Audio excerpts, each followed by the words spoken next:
When you feel good, you are close to your true essence, your spirit, the full beauty of who you are. First of all, thank you for everything that you do for all of us. I have been listening for a while, and I am what you like to refer to as a strong wanter. A very, very strong wanter. Usually people who tell us that they are strong wanters are those who have beliefs that oppose desire. And so you are able to measure your desire by the struggle. Is that the kind of wanter you are?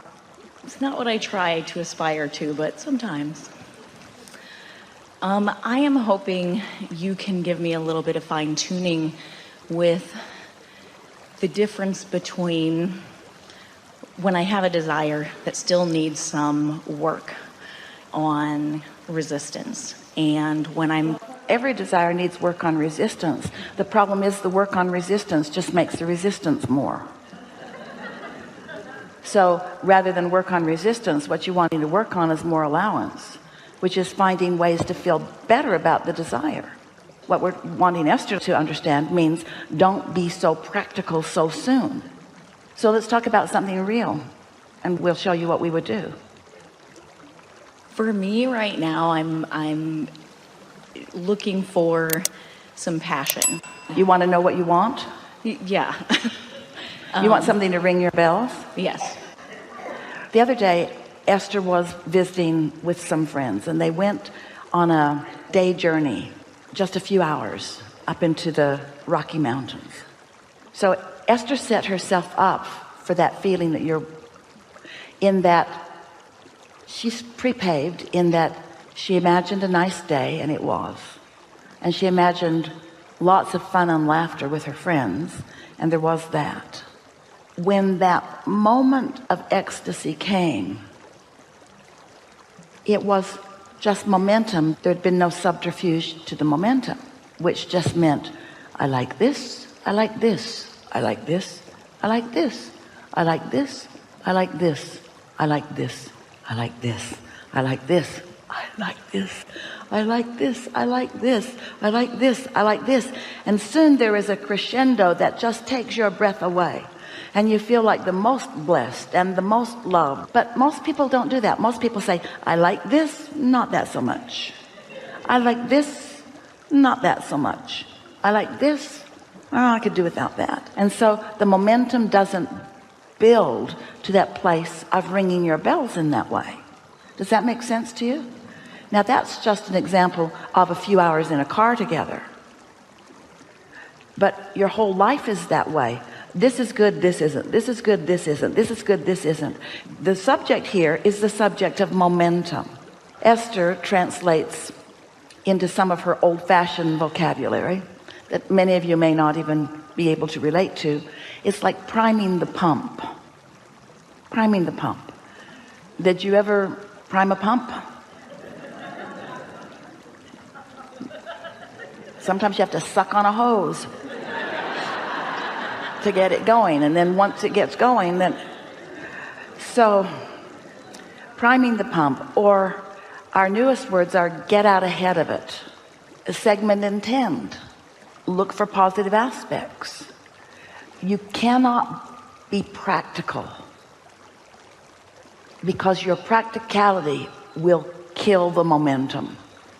That objectivity, that practicality is, I really want more money, but I don't have enough right now. I really want more money, but my family never had enough money. I really want more money, but my job just doesn't pay enough. I really want more money, but so there's not an allowance of the laws of the universe to help you out. So it takes some decision. You said, I'm a powerful wanter, and we like determination, but we want your determination to be focused upon the determination to find the best feeling thoughts. And if you find yourself working too hard at it, then it's not really a good exercise. So the easiest thing to get momentum going is to find something that it's easy to get momentum going about. Now we're going to give you something here that's going to help you enormously. This will make sense to all of you.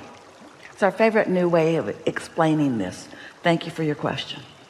Every subject is two subjects, like the end of the stick that has what you want on it and the end of the stick that has the absence of what you want on it. I want more money is one end of the stick. I don't have enough money is the other end. So let's say that that's not the only stick in the pile. There's the money stick, there's the relationship stick, there's the way I earn my money stick, there's the friendship stick, there's the lover stick, there's the where I live stick, there's all this bundle of sticks. And let's say that you've decided that you're going to identify and isolate feeling good on the money stick. So you think about it, but the other end of the stick, you've practiced it more. So every time you try to think about or daydream about more money, you just become more practical and realize that you don't have enough. So you try, but it's a struggle and you never really get there. And then you feel like you're not good at this. But what if in that pile of sticks, there was a really good feeling stick? Maybe it's your dog, your little dog. That cute little dog that licks your face, that cute little dog that you have never had anything but a blissful thought about. You just can't bring yourself to do anything but love that dog. Do you have one of those dogs? Do you know one of those dogs? So you're thinking about that little dog. Now that little dog may not be with you here today, hopefully. Sometimes you bring them. That little dog, as you're thinking about that little dog, you're thinking about that little dog, and it's so easy to be on that end of the stick. And so think about the little dog, you think about cute little dog, that dog that waits for you and loves you and is so unconditional in that love and so really adorable. Think about the pictures of that dog that is so easy for you to love. So that's the stick that you're focused upon, and the other end of the stick just is not activated at all. By activating that end of that stick, you now have access to that end of all of those sticks. Now you might jump to the money stick, in which case you'll go to the other end, but it takes a minute. And meanwhile, you did good work on all the end of all those sticks. If you just understand that it's a vibrational thing that you're doing here, you're tuning yourself to this end of the stick, which is to say you're tuning yourself to positive expectation, which is to say you're tuning yourself to the way your inner being looks at all your sticks, which means you're tuning yourself to pure positive energy, which means you're tuning yourself to being in the receiving mode, which means you're tuning yourself to being in the vortex, which means you're tuning yourself to being a vibrational match to what's in your vortex. You see what we're getting at? So don't be practical. Take the path of least resistance. What is the easiest stick to feel good about? Whatever it is. And before you know it, you'll feel good about just about all the sticks. And if you're like most humans, you'll still focus upon the problem stick. You don't need to. So it works the other way too. Maybe you've got this pile of sticks and you're feeling pretty good about them. You like your house, you like your mate, you like your job, you're doing really good. You just don't like that one neighbor. Well, you know, you could focus upon the neighbor or the barking dog that lives with the neighbor. You could focus there, and before you know it, you've activated the other end of all of your sticks, because that's the way tuning is, you see. So what was your original question to us? Try to restate it as closely as you can to what you said. I was looking for some fine-tuning on when things need some more gestation. They're in the vortex. Well, no, that's not what you said. Where were you? Oh, did it go away? Yeah. Now it's irrelevant? You can't even find it. Can't even find it because you were on the other end of the stick. And now your question has moved on, and that's good. So now what do you want to talk about?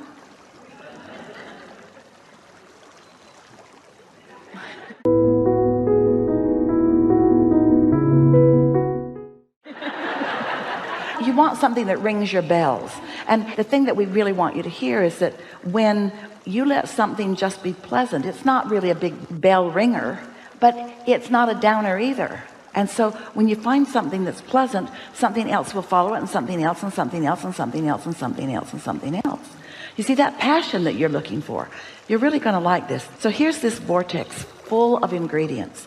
They're all in cooperation with one another. And now you found a stick in your pile that you focused upon that had no resistance in it. And so now you have access to a whole bunch of stuff in your vibrational reality. You have access to things in your vibrational reality that in your normal practical life you don't have access to. And so if it's enough for you to just feel that calm pleasure of non-resistance, then what happens is you'll begin to receive something more from this. And at first it won't be really bell ringing, but it will be pleasant. And if it's pleasant, that's enough. In other words, let's just say that something that isn't negative, something that doesn't feel bad, is enough. Because if you can find something that's just neutral and that doesn't feel bad, that's the beginning of positive momentum, because you're not doing that thing that you usually do that takes it in the other direction. So now something else will come, and something else will come, and something else will come, but you got to be patient. The other day we were speaking with a very nice person who was wanting more movement in her work, and she used the word vehicle in her question to us. And so we said, imagine that you're in a vehicle and you're moving along and everything's satisfying, nothing to write home about, it's not ringing your bells, not even, but doesn't suck. It's okay, feels pretty good. So you're just moving along, and in that absence of resistance, thought's not ringing your bells, but it's not resistant either. Following us? She looks over, oh, there's another vehicle, extra pretty. She just moves over there, just goes down the road a little bit, doesn't ring her bells, nothing to write home about, doesn't suck. She looks over and there's another vehicle, faster, brighter, shinier. She just slip right into it because it's right there, and off you go, and then off you go, and then off you go, and then off you go, and pretty soon those bells are ringing. You see how it is? The breakthrough for her, and it is for you too, she wanted to go from this vehicle to that one, and she wanted to do it now. And law of attraction just doesn't help you do that, because when you reach for a stick that you're not a vibrational match to, all it does is activate where you are instead of where you want to be. So something that just feels a little better has to be enough. You know why? It's all you have access to. Has to be enough. Has to be enough. And it's enough. It's enough. It's the path of least resistance. The path of least resistance is something that either leaves you where you are or feels a little better. That's the path of least resistance. But when you try to make a bigger jump than you're ready to make, then there's a backlash involved in it that keeps you eternally dissatisfied. And a striver like you, someone with a clear mind like you've got, someone who focuses powerfully like you do, someone who's practical like you are, you keep shooting yourself in the foot. It's not just that your purpose is joy, it is that you are a joy. You are love and joy and freedom and clarity expressing, energy frolicking and eager. That's who you are.